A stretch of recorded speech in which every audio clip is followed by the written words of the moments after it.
Assalamualaikum warahmatullahi wabarakatuh. Manajemen Kepemimpinan Nadiem Makarim.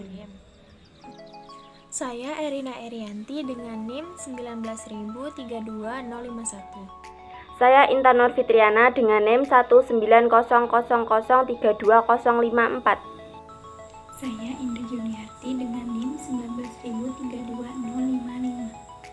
Saya Radita Artamevia Dameri dengan NIM 19032-056. Saya Namira Wahyu Prinanda dengan NIM 19032-083. Kepada yang terhormat Ibu Dia Puspitarini selaku dosen pengampu mata kuliah Manajemen Kepemimpinan dan teman-teman semua yang berbahagia. Pada kesempatan kali ini, perkenankan kelompok kami mempresentasikan hasil diskusi mengenai manajemen kepemimpinan Nadiem Makarim. Profil Nadiem Makarim. Nadiem Makarim atau biasa dikenal sebagai pendiri Gojek, perusahaan startup transportasi berbasis online yang paling terkenal di Indonesia dan sudah beroperasi di berbagai negara di Asia Tenggara. Beliau dilahirkan di Singapura pada tanggal 4 Juli 1984 dan merupakan anak dari seorang pengacara dan praktisi hukum terkenal bernama Nono Anwar Makarim. Nadiem mengenyam pendidikan sekolah dasar di Jakarta dan menyelesaikan masa SMA di Singapura. Setelah lulus, ia kemudian berangkat ke Amerika Serikat mengambil jurusan International Relations atau hubungan internasional di Brown University. Kemudian, setelah mendapatkan titelnya di Amerika, Nadiem Makarim melanjutkan pendidikannya di salah satu kampus paling bergengsi di dunia, yaitu Harvard University dengan mengambil program Master Business of Administration atau MBA. Setelah lulus dari Harvard, Nadiem memutuskan untuk kembali ke tanah air untuk terjun ke dunia kerja. Berbekal ijazah yang dimilikinya, Nadiem direkrut di salah satu lembaga manajemen konsultan ternama yang berbasis di Jakarta, yakni McKinsey Company. Dalam kurun 3 tahun, ia kemudian bekerja sebagai managing editor sekaligus CEO founder di Zalora Indonesia. Keluar dari Zalora, ia kemudian bergabung dengan perusahaan startup Kartuku, sebuah perusahaan penyedia layanan pembayaran non-tunai di Indonesia, dan menjabat sebagai Chief Innovation Officer atau CEO. Berbekal pengalaman selama bekerja, Nadiem Makarim kemudian memberanikan diri untuk berhenti dari pekerjaannya dan mendirikan perusahaan Gojek pada tahun 2010. Dilansir dari merdeka.com, Nadiem mengatakan bahwa saya tidak betah bekerja di perusahaan orang lain. Saya ingin mengontrol takdir saya sendiri. Alasan sederhana itulah yang membuat Nadiem berani untuk merintis perusahaan sendiri, yang kemudian dikenal dengan nama Gojek.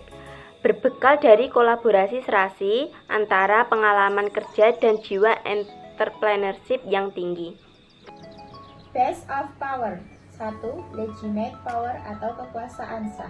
Merupakan kekuasaan yang berasal dari posisi resmi yang diperoleh berdasarkan konsekuensi hierarki atau dengan surat keputusan atau SK yang sah, baik itu dalam suatu organisasi birokrasi ataupun pemerintah.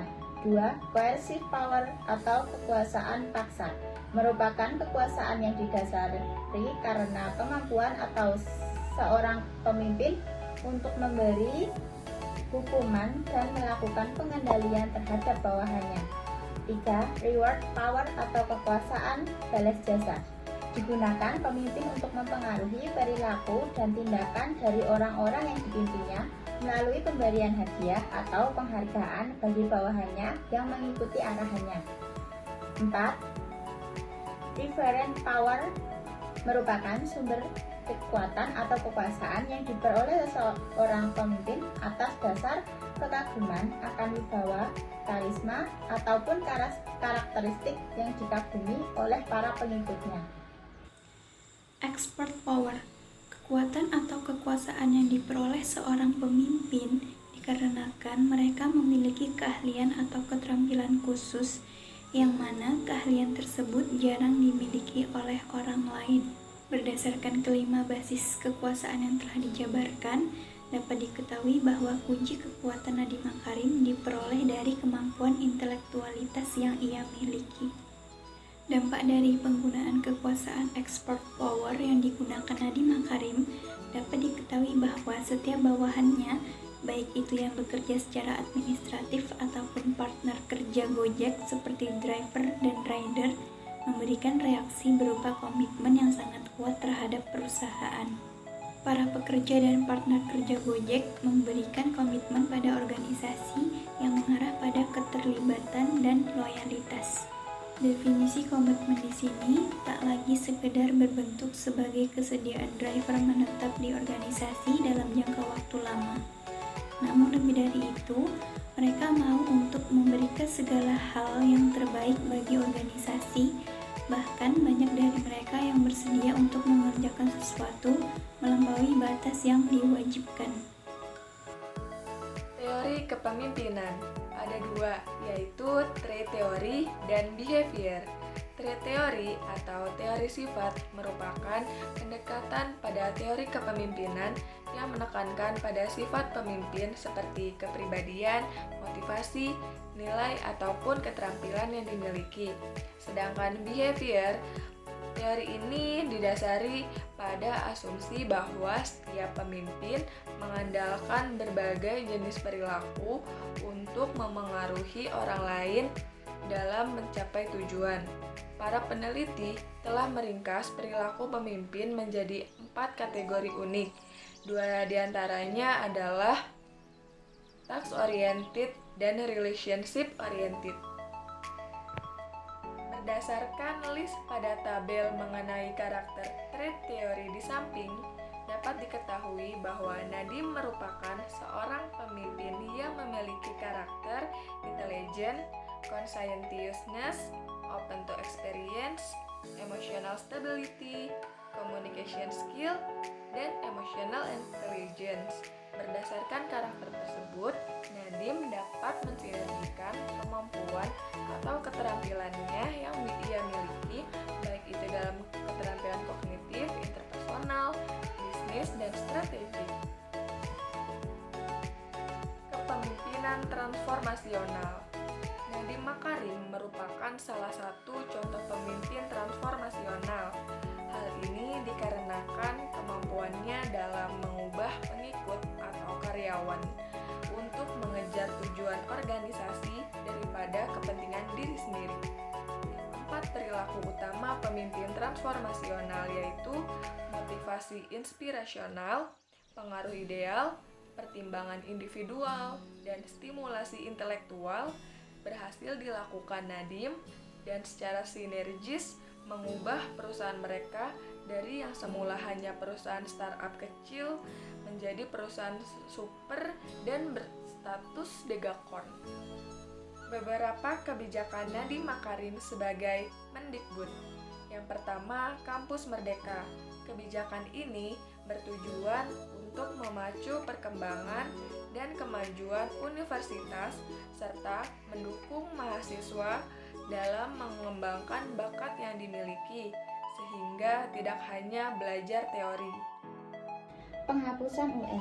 UN sebenarnya tidak dihapus, hanya saja sistem dan bentuk ujiannya yang diubah. Mulai 2021, bentuk ujiannya adalah asesmen kompetensi minimum dan survei karakter. Perombakan dana bantuan operasional sekolah atau BOS. Nadiem mengalokasikan dana sebesar 3,2 triliun untuk membantu sekolah swasta melalui dana BOS. Nantinya setiap sekolah akan mendapatkan 60 juta per tahun.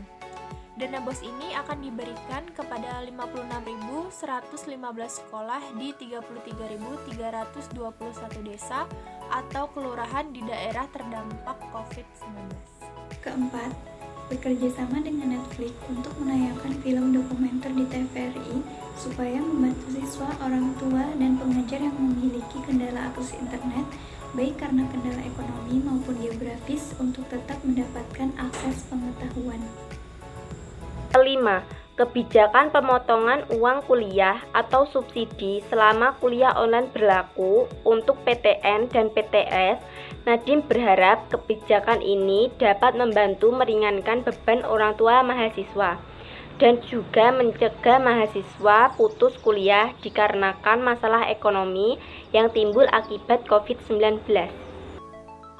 Melihat kebijakan yang dikeluarkan oleh Nadiem Makarim selaku Mendikbud, kita bisa melihat gaya kepemimpinan beliau, antara lain yang pertama, management of attention, kemampuan pemimpin untuk dapat mengkomunikasikan tujuan serta arah yang dapat menarik perhatian anggota organisasi.